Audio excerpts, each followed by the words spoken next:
OK. Là, ce qu'on va faire, c'est qu'on va commencer à faire de la décoration intérieure ensemble. Chacun de nous, on a tous déjà au moins décoré une pièce dans notre vie. Présentement, là, ce que je vais faire avec vous, c'est qu'on va voir ensemble comment on est capable de décorer le cheveu, mais la structure intérieure du cheveu. Si on prend une fibre de cheveux, vous savez qu'on en a quand même beaucoup, puis c'est là-dessus qu'on travaille à tous les jours. Une fibre de cheveux, essayez de visualiser qu'elle contient à sa surface entre 5 et 15 couches de cuticules. Ces cuticules-là, c'est le mur extérieur de notre cheveu. T'sais, on sait qu'on a des clients qui ont des cheveux fins, des cheveux moyens, qui ont des gros cheveux. Il y a des cheveux qui ont une forme qui est un peu différente, mais c'est un peu comme la construction que l'on voit sur nos maisons à l'extérieur. On a des murs extérieurs qui sont très minces. On a des murs extérieurs parfois qui vont être en vinyle, en briques, ou encore, ce que j'aime dire, le château Frontenac, quand on arrive avec des structures anciennes où la pierre, elle est très, très, très épaisse. Visionnez votre cheveu un peu avec une structure extérieure comme ça. Est-ce que votre mur est impeccable? Est-ce que le mur extérieur de la fibre sur laquelle vous travaillez est impeccable du début à la fin? Parce que vous savez très bien qu'un cheveu rendu à la longueur ici qui dépasse l'épaule, cette longueur-là n'a pas poussé dans la dernière année. Donc, ce que j'ai besoin de savoir, la première des choses, avant d'entrer à l'intérieur et de refaire la décoration, c'est quelle épaisseur extérieure a mon mur. Donc, retenez celle-là parce que c'est vraiment la règle numéro 1. Après la règle numéro 1, ben oui, ça se peut que dans une pièce comme celle-ci, on a des ouvertures. Les ouvertures, c'est ce qu'on appelle la porosité. Donc, les ouvertures en décoration, c'est mes fenêtres, mes portes. On va avoir des accès qui vont être faciles de l'extérieur à l'intérieur. On revient sur mon cheveu qui a une certaine longueur, qui a poussé depuis peut-être 3, 4, 5, 7 ans. Donc, c'est certain que cette zone-là a probablement plus d'ouverture de l'intérieur à l'extérieur que la fibre qui est toute neuve, qui vient juste de pousser. Qu'est-ce qu'on fait quand on veut changer une texture chimique? C'est qu'on prend une lotion et on va l'appliquer à la surface de ce cheveu-là.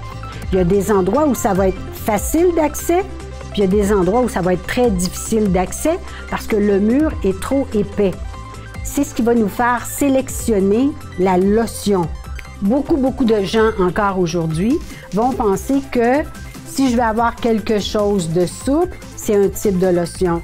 Si je veux avoir une frisure qui est beaucoup plus serrée, c'est un autre type de lotion. C'est pas vraiment comme ça que ça fonctionne.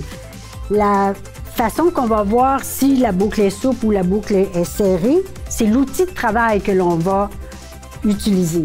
On retourne en décoration intérieure.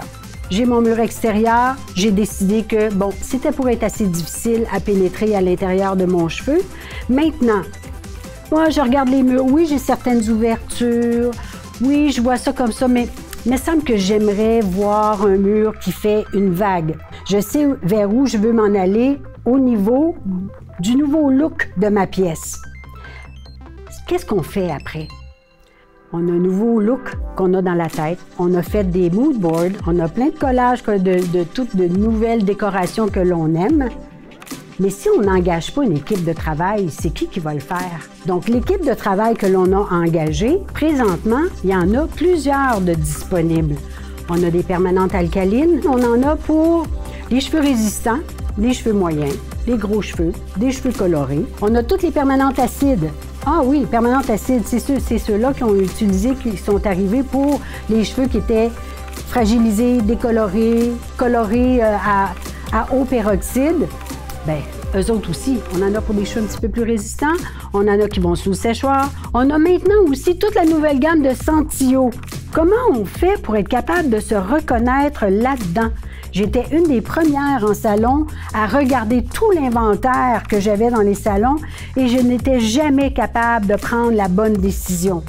J'ai, à maintes reprises, choisi en fonction de la couleur de la boîte parce que je la trouvais belle.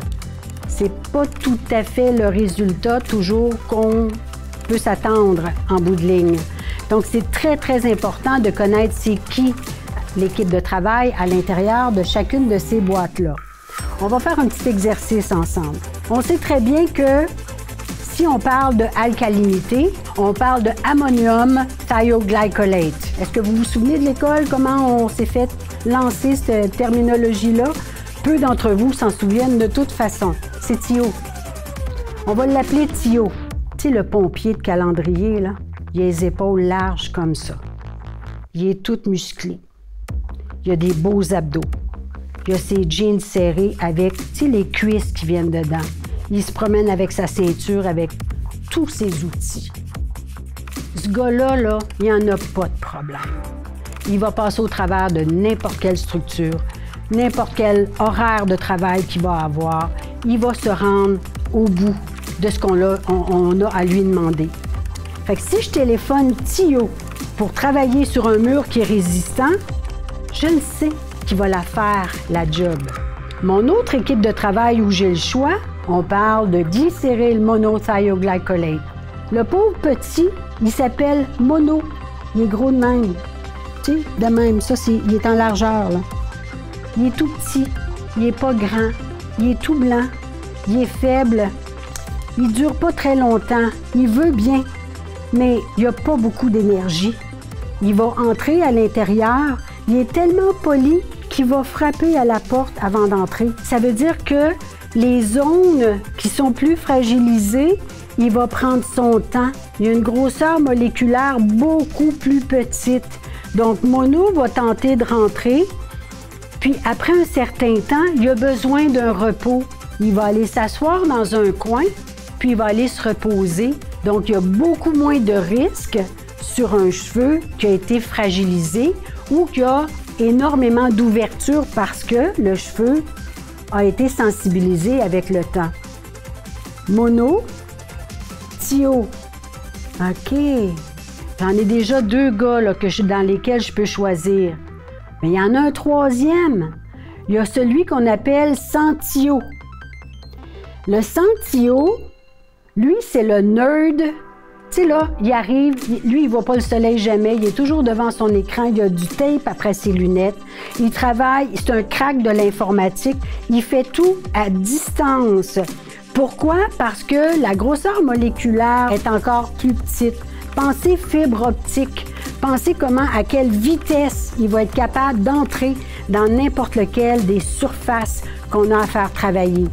C'est certain que si la surface, elle est beaucoup trop épaisse et rigide, bien là, ça devient difficile pour lui. C'est comme si on mettrait un pare-feu à notre ordinateur, il ne pourra pas réussir à entrer. Par contre, si on travaille avec une fibre qui est normale à faible ou endommagée, bien, il va y aller vraiment lentement, puis il ne va pas provoquer de dommages ultérieurs à la fibre de cheveux. Donc, quand on a à faire un choix de lotion, il faut penser à choisir entre Thio, Mono ou sans Thio. Donc, c'est les 3 équipes de travail principales qu'on se trouve à avoir. Puis vous allez voir qu'en pièce jointe, je vous ai même mis les tableaux avec les ingrédients à regarder dans votre lotion. C'est écrit sur toutes les boîtes. Si vous n'avez pas un ingrédient qui est écrit, on ne l'utilise pas. C'est aussi simple que ça. On ne prend pas ce risque-là si on ne sait pas quelle équipe de travail va aller faire le choix de texture qu'on veut mettre dedans le cheveu. Surtout maintenant où la texture est devenue une attitude. C'est beaucoup plus une attitude que l'on donne à une coupe de cheveux qu'une frisure. On est loin de ça. On est rendu vraiment, autant homme que femme, on va prendre une coupe de cheveux, peu importe la longueur, et on veut avoir l'effet plage, l'effet décoiffé, l'effet qui va faire en sorte que ça va avoir des options à faire sur notre coupe de cheveux de base. Donc, c'est beaucoup plus là qu'on se place présentement au niveau de la mode. Vous allez voir aussi dans les options que je vous ai mis téléchargeables, plein d'images inspirantes de qu'est-ce qui est à la mode présentement.